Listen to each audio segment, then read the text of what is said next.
Friends, मैं राजा Ram sir एक बार पुनः आप सभी को बहुत बहुत स्वागत करता हूं। आज हम लोग क्लास 10th मैथ में त्रिकोणमिति सारणी के बारे में जानेंगे। कैसे हम ट्रिक द्वारा, आसान ट्रिक द्वारा कैसे हम त्रिकोणमिति सारणी को याद रख सकते हैं।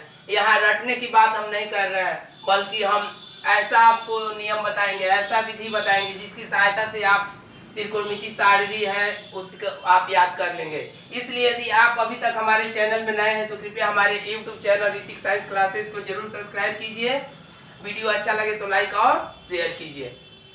यहाँ देखिए, हमें याद करने के लिए एक आसान तरीका है। सबसे पहले हम आपको साइन थीटा का मान बता देते हैं। साइन में प्रत्येक का मान कितना होता है, साइन 0, साइन 30, साइन 45, साइन 60 और साइन 90। एक लाइन हमको याद रखना पड़ेगा। अगर यह एक लाइन हमको याद है तो बाकी चीज हम देखिए कैसे कास थीटा, टेन थीटा, काट थीटा, सेक थीटा और कोसेक थीटा का मान कैसे प्राप्त करेंगे। मैं पिछले वीडियो में आपको बता चुका हूं कि कुल 6 त्रिकोणमितीय अनुपात होते हैं, जिसमें से मुख्य 3 होते हैं, साइन थीटा, काट थीटा और टेन थीटा। काट, सेक और कोसेक उसके विपरीत होते हैं। तो चलिए हम पहला बहुत जल्दी से पहला मान रख देते हैं। देखिए साइन 0 का जो मान होता है आपका 0 होता है, शून्य। साइन 30 अंश का मान होता है 1/2। साइन 45 अंश का मान होता है 1/√2। साइन 60 अंश का मान होता है √3/2 और साइन 90 अंश का मान होता है 1। बस हमको यही एक लाइन याद करना है दोस्तों। बाकी हम जो ट्रिक बताने जा रहे हैं, जो विधि बताने जा रहे हैं, उसकी सहायता से आप याद रखेंगे। देखिए हम भी इसको रटे नहीं है, बल्कि जो प्रोसेस है उसी के अंतर्गत आपको हम बताएंगे।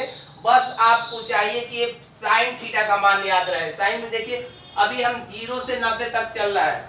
90 तक यदि हमको याद है तो हम कितने भी अंश का मान निकालना हो, 120, 240, 360, हम उसके लिए भी आपको अगले वीडियो में बताएंगे।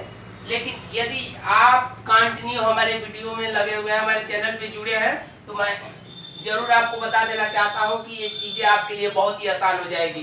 कहा जाता है कि कंटिन्यू चला जाता है तो क्या होता है, मंजिल आसान हो जाती है। इसलिए हमें अपने मंजिल को क्या करना है, आसान बनाना है। और ये आसानी से नहीं मिलने वाली है, ये जान लीजिए।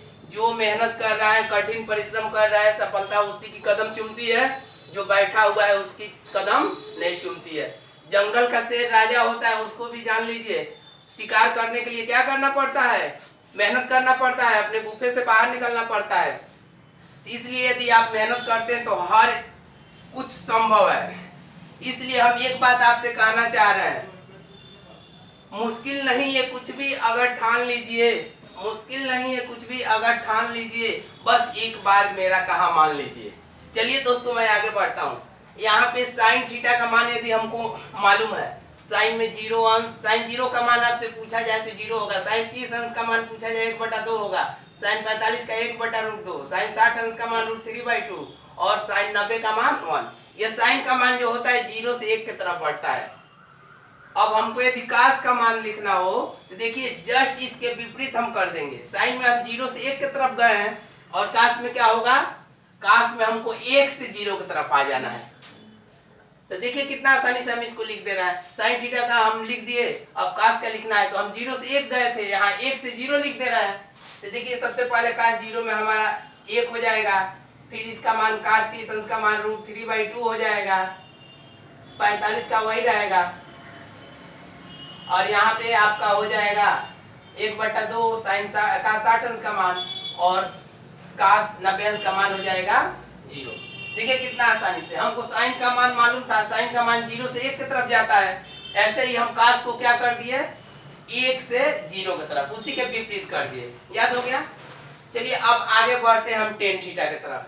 यहाँ हम आपको बता चुके हैं कि टेन थीटा इक्वल टू होता है आपका साइन थीटा बटा कास थीटा। अगर नहीं मालूम है तो याद रखिएगा कि ये भी फार्मूला होता है, साइन थीटा बटा कास थीटा। एक और होता है टेन थीटा इक्वल टू 1/काट थीटा। तो चूंकि हमको अभी काट का मान मालूम नहीं है, इसलिए हम इस सूत्र का प्रयोग नहीं कर पाएंगे। लेकिन हम क्या करेंगे, टेन थीटा का मान निकालने के लिए साइन और कास दोनों मान हमको मिल चुके हैं। तो सबसे पहले हमको किसका निकालना है, टेन 0 का मान। टेन 0 के मान जब हम निकालेंगे टेन जीरो इक्वल टू हो जाएगा sine zero by cos zero. ठीक है, यानी थीटा का मान चेंज हो जाता है, जिसका हम मान निकालेंगे, यहाँ जीरो का निकालना है तो थीटा की जगह पर जीरो यानी शून्य हो जाएगा। यहाँ देखिए साइन जीरो का मान आपका कितना है, जीरो है, और कास जीरो का मान कितना है, एक। कितना हो जाएगा, जीरो। याद रखिएगा यदि हम जीरो में किसी संख्या से भाग देते हैं तो क्या होता है, वो मान हमको शून्य यानी जीरो प्राप्त होता है। तो इस तरह से हमको टेन कहा जाए, टेन जीरो अंश का मान कितना हो जाता है, जीरो हो जाता है। अब इसी तरह से हम आगे बढ़े, टेन कितने अंश का मान चाहिए, 30 अंश का। टेन 30 अंश इक्वल टू हमारा हो जाएगा साइन 30 अंश बटा कास 30 अंश। यह मान हमको मालूम है, साइन 30 अंश का मान है 1/2, कास 30 अंश का मान कितना है, √3/2। ध्यान देखिए क्या होगा, 2 से 2 कैंसिल, यानी 1/√3। यानी कहने का मतलब है कि यहाँ जो हमको मान प्राप्त होगा, यह मान हमको 1/√3 प्राप्त होगा, क्योंकि 2 से 2 क्या हो गया, कैंसिल हो गया। इसका मान हमको मिलेगा 1/√3। समझ में आ रहा है। चलिए देखते हैं, इसी में अगला आपको बता रहे हैं, हम निकाल रहे हैं यहाँ पे टेन 45 अंश। टेन 45 अंश इक्वल टू हम लिखेंगे साइन 45 बटा कास 45। सामने देखिए साइन और कास का हमको मान मालूम है, साइन 45 का मान 1/√2 और कास 45 का भी मान 1/√2। इस तरह से ये क्या हो जाएगा, कट जाएगा। तो इसका मान आपका होता है 1। टेन 45 अंश का मान क्या होता है, 1 होता है। बहुत बढ़िया।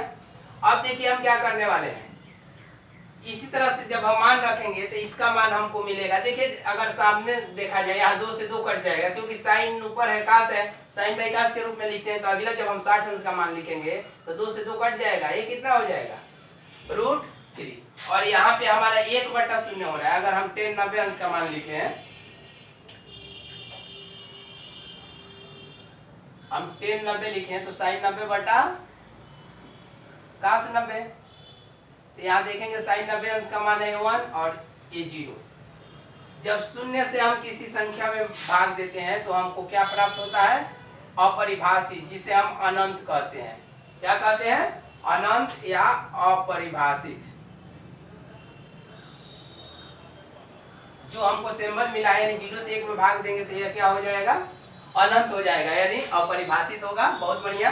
अब देखिए 10 का हमको मान मिल गया। अभी हम आपको बताएं कि 10 का विपरीत क्या होता है, काट होता है। तो इसमें हम 0 से इनफिनाइट की तरफ बढ़े थे, अब यहाँ पे हम क्या हो जाएंगे, उसी के विपरीत हो जाएंगे, इनफिनाइट से 0 की तरफ। जैसे इसमें हम 0 से 1 था तो 1 से 0 की तरफ गए, तो यहाँ 0 से इनफिनाइट है। 10 काट विपरीत होते हैं, तो यहाँ पे हम इसी के विपरीत आएंगे, तो यहाँ पे मान हमको क्या मिल जाएगा, इनफिनाइट, √3, 1, 1/√3 और 0। क्योंकि 10 और काट जो होते हैं एक दूसरे के विपरीत होते हैं। चलिए आगे बढ़ते हैं।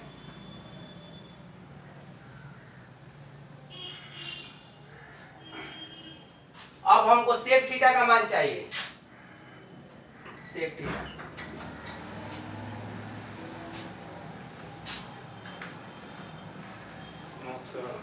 सेक थीटा का जो हम मान आपको बताएं, सेक का जो होता है कास का विपरीत होता है, यानी हम कास का उल्टा कर देंगे तो हमको मान मिल जाएगा। तो सबसे पहले हम सेक 0 का मान चाहिए, तो सेक 0 इक्वल टू हमको मिलेगा 1/0। तो यहाँ हमको कास 0 का मान मालूम है, कास 0 का मान देखिए कितना है, 1 है। तो 1/1 यानी 1 से 1 में भाग दे देंगे, हमको क्या मिलेगा, 1 मिलेगा। यानी हमको सेक का मान निकालना है। सेक का मान निकालने के लिए हम क्या करेंगे, कास के विपरीत चलेंगे, यानी क्या हो जाएगा, 1/0 और कास 0 का मान हमारा 1 है, तो 1 में 1 से भाग दे देंगे, 1 मिल जाएगा। यानी हमको सेक 0 का मान 1 मिला। अगर हम सेक 30 अंश का मान हमको निकालना है, 1/कास 30 अंश हो जाएगा। अब कास 30 अंश का मान हमको कितना मिला है, √3/2।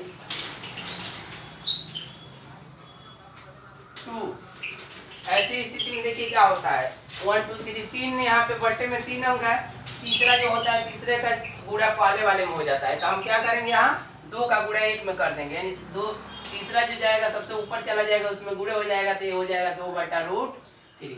इसका मान कितना हो जाएगा 2/√3।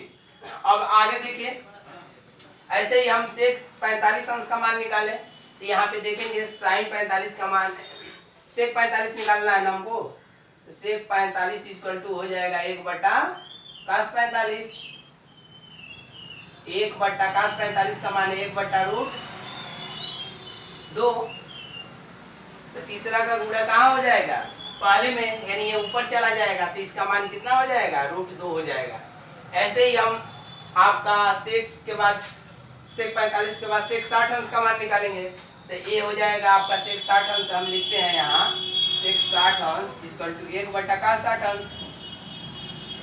तो cos 60 अंश का मान हमारा है 1/2, 2 से 1 में ले जाकर गुणा करा देंगे, तो ये हो जाएगा 2। यहाँ हमको मान कितना मिलने वाला है, sec 60 अंश का मान जो होगा वह 2 होगा। बहुत बढ़िया। अब ऐसे ही हम sec 90 अंश का मान निकाले, तो ये sec 90 अंश का आपका कितना हो जाएगा, sec 90 हम लिखेंगे तो 1/cos 90, sec 90 equal to 1/cos 90। cos 90 अंश का मान हमको कितना मालूम है, 0। अभी हम बताए हैं ऊपर की अगर 0 से किसी संख्या में भाग देते हैं तो हमको इनफाइनाइट प्राप्त होता है, इसलिए हम यहाँ भाग देंगे तो हमको इनफाइनाइट मिलेगा, यानी आपका sec 90 अंश का मान कितना मिल गया, इनफाइनाइट। बहुत बढ़िया। अब हम देखिए sec और यहाँ पे क्या करेंगे, विपरीत तो होते नहीं है, लेकिन sec का हम cosec के साथ 1 से इनफाइनाइट तक गया है, तो यहाँ इनफाइनाइट से हम कहाँ तक लाएंगे, 1 तक लाएंगे। देखिए यहाँ पे हो जाएगा इनफाइनाइट 2√2, 2/√3 और 1। इस तरह से हम पूरे त्रिकोणमिति सारणी को याद रख सकते हैं, केवल हमको sin थीटा का मान मालूम हो। मुझे विश्वास है कि जरूर आप लोगों को समझ में आया होगा। एक बार और इसको हम बता दे रहे हैं, यहाँ पे ध्यान दीजिए, हमको sin थीटा का मान निकालना है। थीटा का मतलब हो गया कि 0 अंश, 30 अंश, 45 अंश, 60 अंश, 90 अंश। यहाँ आप लिख सकते हैं थीटा इक्वल टू 0, 30, 45, 60, 90, जितना हो उस हिसाब से हम चलेंगे। तो यहाँ पे साइन में हम 0 का मान 0 होता है, 30 का मान 1/√, ऐसे हम 1 तक जाएंगे।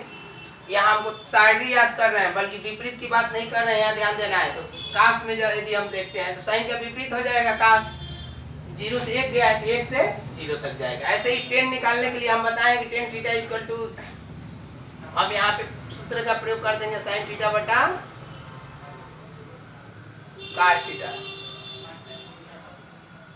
यहाँ sin और cos का प्रयोग करके हम यहाँ tan थीटा का मान निकाल लिए हैं। और यहाँ पे tan में जो है 0 से इनफाइनाइट तक जाता है, तो यहाँ पे जस्ट क्या हो जाएगा, काट जो है इनफाइनाइट से 0 की तरफ जाएगा। ठीक है। अब सेक निकालने के लिए हम 1/cos का प्रयोग कर देंगे, तो यहाँ से हम कितना मिलेगा, और यहाँ इस 1 से इनफाइनाइट तक सेक थीटा जाता है, इसी के अगर हम कोसेक लिखते हैं तो यहाँ इनफाइनाइट से 1 तक जाता है। यहाँ ध्यान दीजिए, यह विपरीत नहीं है, साइन का विपरीत cos नहीं होता है। यहाँ ये सारणी याद करने का हम तरीका आपको बता रहे हैं। ऐसे ही tan का जो होता है काट के साथ कर देंगे। ये ध्यान दीजिए दोनों का कैसे साझेदारी है, tan का साइन के साथ, सॉरी साइन का cos के साथ, tan का काट के साथ और कोसेक का सेक के साथ, एक दूसरे का विपरीत हमको दिखा देना है। इस तरह से यदि हमें त्रिकोणमिति सारणी मालूम है तो हम आगे जो जब इस पर अगले वीडियो में हम इस पर चर्चा करेंगे, इससे संबंधित कुछ प्रश्नों को हल करेंगे, तो उसके लिए हमें क्या चाहिए कि ये त्रिकोणमिति सारणी मालूम होना चाहिए। यदि हमें त्रिकोणमिति सारणी मालूम है तो हम इसको आसानी से क्या कर सकते हैं, हल कर सकते हैं इस पर आधारित प्रश्नों को। और ऐसे प्रश्न समझिए कि आपके बोर्ड की एग्जाम के लिए बहुत ही महत्वपूर्ण होते हैं, इसलिए आप इसको जरूर याद कर लीजिए कि अगला वीडियो जब हम डालें तो उसमें क्या करें, इससे संबंधित प्रश्न हम आपको बताएं। यह वीडियो आपको कैसा लगा इसके बारे में जरूर बताइए।